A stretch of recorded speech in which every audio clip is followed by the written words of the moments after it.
वैसे भी एग्जामिनर कोशिश ही करता है कि बच्चे पास हो जाएं। स्टूडेंट को ऐसा लगता है कि क्या जो एग्जामिनर है वो कॉपी का हर एक लाइन पढ़ता है, उसमें हमें स्टेप मार्किंग मिलती है कि नहीं मिलती है। एग्जामिनर जो होते हैं वो बहुत अच्छे होते हैं। Hello guys, welcome back to my new YouTube video. इस वीडियो में बात करने वाली अब बहुत सारे बच्चों का एग्ज़ाम्स जो हो चुका है और बहुत सारे बच्चे जो हैं जो कि यूपी बोर्ड से हैं, बिहार बोर्ड से है या फिर और भी जितने भी बोर्ड के बच्चे हैं उन लोगों का जो है पेपर हो चुका है। और जो सीबीएसई बोर्ड वाले बच्चे हैं उन लोगों का अब 1 या 2 पेपर और बचा है, उसके बाद उन लोगों का भी एग्ज़ाम ख़त्म होने को आया है। ठीक है, तो अब जितने भी बच्चे हैं वो सोच रहे होंगे, उनके मन में चल रहा होगा कि यार कॉपी कैसे चेकिंग होगी या फिर कॉपी कैसे चेक होती है।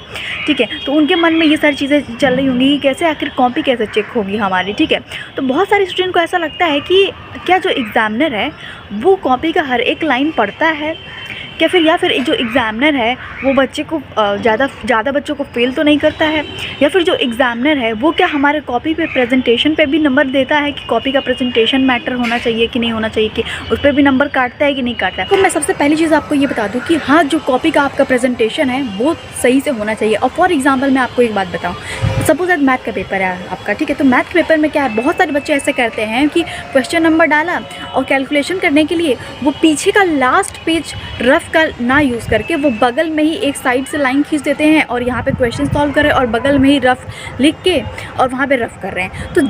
तो जाहिर सी बात है यहाँ पे आपका प्रेजेंटेशन ख़राब होगा और वहाँ से आपकी कॉपी अच्छी नहीं लगेगी। तो हमेशा यही कहा जाता है कि आप सबसे पहले क्या करिए कि आप जो है लास्ट पेज पे क्या करिए, रफ़ करिए। ठीक है, अब जैसे कि आप मैथ्स का क्वेश्चन सॉल्व करते हो तो आप बगल में क्वेश्चन सॉल्व कर बगल में ही रफ़ कर रहे हो, तो वहाँ पर आपका प्रेजेंटेशन क्या हो रहा है, ख़राब तो होता ही होता है। ठीक है, तो ये पहली चीज़ जो है आपका क्वेरी का या मैं आपका जवाब देना चाहूँगी। ठीक है, अब दूसरी चीज़ आपका ये माइंड में चल रहा होगा कि दीदी क्या जो हम मैथ्स में क्वेश्चन सॉल्व करते हैं तो क्या उसमें हमें स्टेप मार्किंग मिलती है कि नहीं मिलती है। देखिए, ये कैसे आप पता लगा सकते हैं। देखिए, जैसे कि आप प्रीवियस ईयर क्वेश्चन देखेंगे। ठीक है, जब प्रीवियस ईयर क्वेश्चन का जो अब आप जब वो बुक लेंगे जिसमें प्रीवियस ईयर क्वेश्चन साथ में साथ आंसर भी लिखा रहता है उसका, तो आप देखेंगे कि क्वेश्चन लिखा हुआ है प्रीवियस ईयर का, उसके नीचे आंसर लिखा हुआ है। तो आंसर के मतलब सबसे किनारे में देखेंगे कि आपने एक स्टेप किया, उस पर क्या नंबर मिला, 1 नंबर, फिर उसके नीचे के स्टेप पे आधा नंबर। ठीक है, तो हाँ, तो जब आप प्रीवियस के क्वेश्चंस और आंसर्स जब आप लेंगे, ठीक है, तो आप देखेंगे वहाँ पे देखिएगा साइड में कि उस बुक के साइड में लिखा रहता है कि आपने एक स्टेप किया,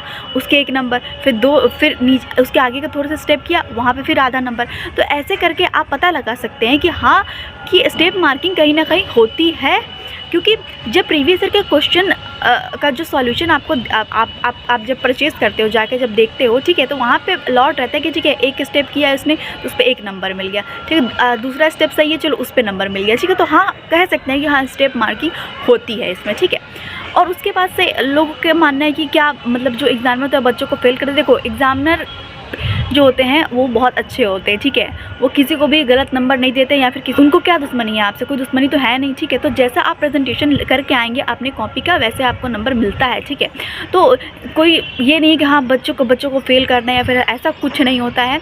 वो लोग जैसे आप कॉपी लिख के आएंगे वैसे ही आप लोग को नंबर भी मिलेगा। ठीक है, आप ये मत सोचिए कि ठीक है कि आप एग्जामिनर बच्चों को फेल करते हैं, ऐसा कुछ नहीं होता है। एग्जामिनर जो है जैसा आप कॉपी में प्रेजेंट करके आइएगा उस अकॉर्डिंग आपको नंबर मिलता है। ठीक है, तो और वैसे भी एग्जामिनर कोशिश ही करता है कि बच्चे पास हो जाएं, बच्चे को फेल ना किया जाए, बच्चे पास हो जाए। एग्जामिनर हमेशा आपके भले के लिए ही सोचता है। ठीक है, अब कॉपी में आप कुछ लिख के आइएगा तभी तो एग्जामिनर भी नंबर देगा। आप कॉपी में कुछ लिखिएगा ही नहीं तो कहाँ से एग्जामिनर नंबर देगा। हाँ, और कहीं ना कहीं पॉइंट भी होना चाहिए उसमें, तभी तो वो नंबर देगा।